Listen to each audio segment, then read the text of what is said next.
Une fois que j'ai terminé la création des fournisseurs et des clients, je dois aller créer l'employé. D'accord? Donc, l'employé, je vais aller ici dans le module employé et paye. Employé, ajouter un employé. Le nom de l'employé, c'est Rockland Sophia. Non, regardez, vous avez des informations personnelles, vous avez des informations concernant l'impôt, des informations concernant revenus et la CNSST et autres charges. Il y a aussi autre chose qu'on va voir dans configuration. Donc, on commence par les informations personnelles. Adresse, donc c'est 1, 2, 3 rue Tokyo, Montréal, Québec, code postal A1, A2, A3. Le téléphone, il n'y a pas de téléphone, mais dans l'examen, je vais vous donner le téléphone. 514, 514. On va mettre ici 999, 999. Courriel. Dans l'examen, je vais vous donner le courriel. On va mettre, par exemple, rockland@gmail.com.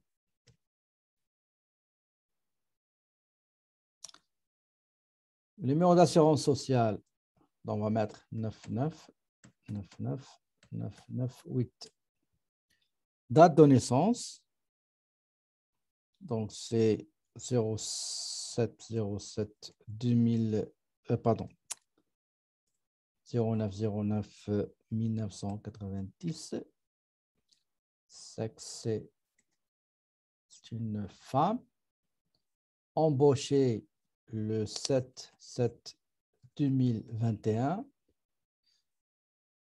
Donc, terminez-le, c'est-à-dire la date de départ, la date de la terminaison de la relation entre l'entreprise et son salarié. Le code du RE. Est-ce que vous savez qu'est-ce que ça veut dire RE? Pour ce qui est catégorie, après, je vais vous dire comment on crée une catégorie. Ici, on va mettre la fonction, c'est commis comptable. D'accord? Donc, commis comptable. Ça, c'est la partie personnelle. On clique sur impôt. Ici, on va vous demander, est-ce que vous désirez saisir et garder cette catégorie malgré qu'il n'est pas dans la partie configuration? On va dire ajouter, OK? On va dire ici ajouter. Très bien. Maintenant, impôt. Impôt, on va sélectionner quelle est la province, OK, qui sera concernée par tout ce qui est retenu. Donc, on sélectionne Québec et on a les montants de base, les crédits d'impôt non remboursables au fédéral et au Québec. Au fédéral, pour 2021, je vais vous donner c'est pour le fédéral 12 000. Seconde.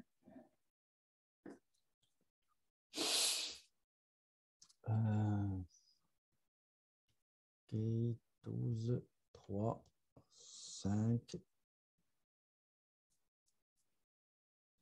Donc, pour le fédéral, pour ce qui est 2021, c'est 13 808. Pour le Québec, c'est 15 728, si je ne me trompe pas. 727, OK, 727. 128, OK. D'accord? Donc, vous avez fédéral et provincial. Si jamais vous avez ce salarié-là avant même d'acheter le logiciel, d'accord? Vous étiez avec un autre logiciel. Et aujourd'hui, vous êtes en train de saisir les informations de votre salarié dans un nouveau logiciel qui est Sage. Regardez ici, nous avons le montant historique. Admettons, il a travaillé pendant 8 mois. Vous avez 30 000. Vous allez mettre 30 000 ici. D'accord? 30 000, c'est le montant historique. Par exemple, le cumul de l'impôt au Québec, pardon, ici 3 000. Au Québec, par exemple, je vous fais un simple exemple. Au Québec, 6 000. Total cotisation assurance emploi, 250. Cotisation retraite Québec, 620 par exemple, etc. C'est ici que vous allez mettre l'historique des anciennes périodes qui concernent, comme dit, les anciennes périodes avant l'acquisition du logiciel. D'accord? Très bien. Maintenant, si jamais l'employé demande à son employeur d'ajouter un peu d'impôt sur l'impôt calculé. Par exemple, on est allé dans la table du fédéral, on a trouvé comme quoi il doit payer 80 $, comme prélèvement de 80 $ comme impôt fédéral. Il va vous demander d'ajouter 50 $. Je viens ici, je vais mettre ici 50 fédéral. Et vous a demandé d'ajouter 80 au Québec. J'ai mis 80. Ça veut dire quoi? Ça veut dire que la table me donne 130 au fédéral. Mais dans son bulletin de paie, vous allez voir 130 plus 50 au fédéral. Donc 180. Au Québec, la table du Québec m'a donné 220. Mais dans le bulletin de paie, vous allez trouver 120 plus 80 qui vous a demandé. L'impôt au Québec sera 300. D'accord? C'est ce qu'on appelle impôt fédéral additionnel. Autre chose, l'employé peut demander de ne pas prélever d'impôt. C'est correct, c'est légal. C'est l'employé qui doit le demander, pas l'employeur. OK? Ça veut dire quoi? Ça veut dire que vous n'allez pas prélever d'impôt, mais au moment où l'employé va préparer sa déclaration de revenus, là, le calcul sera, et tout ce qu'il n'a pas payé durant l'année d'imposition, ben, il va le payer au moment de la production de sa déclaration de revenus. Donc, ici, vous regardez si vous voyez calculer assurance emploi et vous avez 1,4, le taux 1,4. Qu'est-ce que ça veut dire pour vous, ce taux-là? Donc, 1,4, ça veut dire que les taux d'assurance emploi et régime québécois d'assurance parentale seront multipliés par 1,4, alors que RRQ, c'est moitié-moitié, 5,90% employeur et 5,90 pour employé. Très bien, ça c'est impôt. Maintenant, on va aller revenu. On commence par la période de paie. Est-ce que l'employé sera payé à la semaine, à la quinzaine ou bien mensuellement? Selon ce cas, c'est hebdomadaire, c'est-à-dire à la semaine. Donc, combien de semaines il y en a dans l'année? 52 semaines. Ça veut dire qu'il y aura 52 paies. 6 quinzaines, donc on aura 26 quinzaines. Dans l'année, c'est 26 quinzaines. 6 mois, c'est 12 mois. Donc, 52. Maintenant, on va saisir, juste pour la première fois, on va saisir les données ici. Mais après chaque paie, on ne va pas retourner ici et modifier les heures. On va les modifier dans la fiche de paie. Je vais vous montrer comment. Donc, combien d'heures Sophia a travaillé dans la période de paie qui est la semaine? Combien, s'il vous plaît, écrivez-moi en privé, combien d'heures il a travaillé? 15 heures.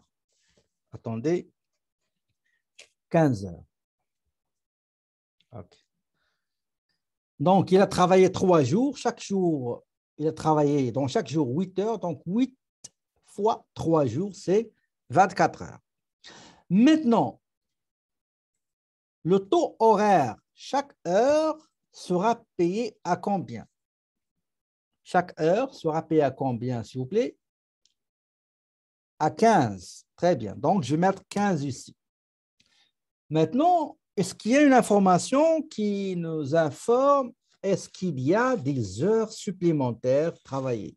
Oui, on nous dit qu'il a travaillé 6 heures. Donc, on va mettre 6 heures ici, supplémentaires 6 heures, majoré à 50%.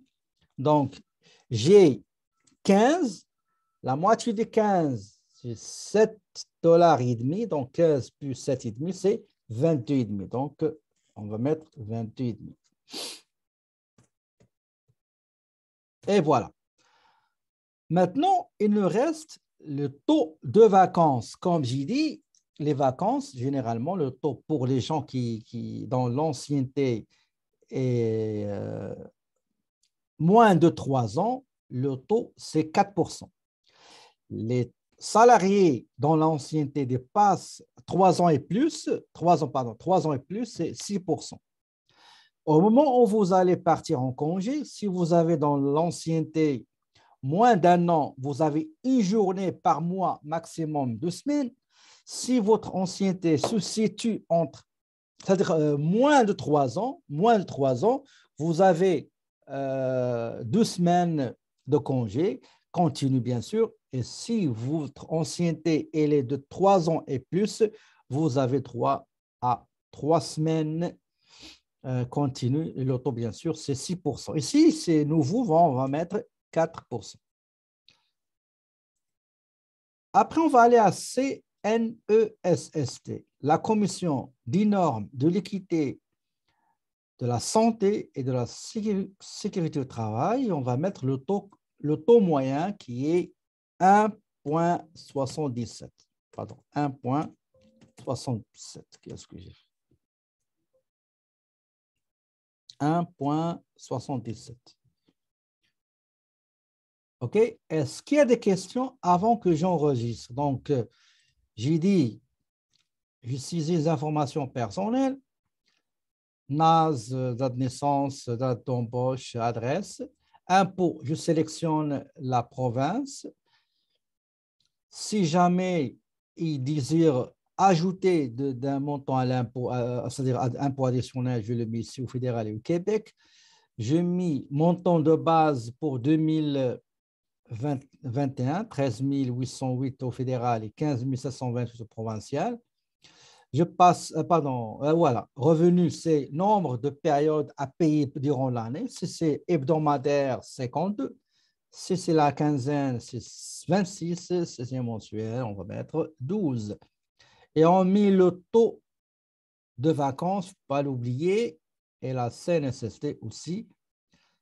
Est-ce que tout est clair, s'il vous plaît, avant d'enregistrer? Il y a une chose très importante à faire.